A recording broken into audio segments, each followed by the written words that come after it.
Number 8 में आपको इसे सिंप्लीफाई करना है। इसके लिए क्या करते हैं, लेफ्ट हैंड साइड का एलसीएम ले लेते हैं। पहले 3 और 5 का एलसीएम लेते हैं।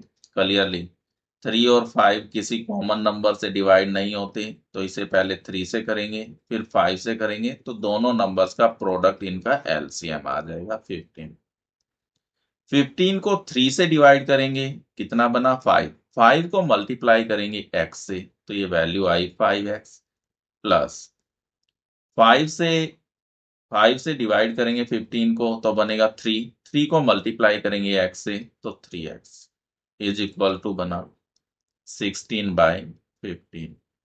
ये 15 इधर डिवाइड में है तो राइट हैंड साइड में जाएगा, तो मल्टीप्लाई में हो जाएगा। ऊपर वाले नंबर्स को ऐड कर लेते हैं, ये 5x प्लस 3x, तो ये क्वांटिटी बनेगी आपके पास 8x इज इक्वल टू 16/15 और मल्टीप्लाई में आ जाएगा 15।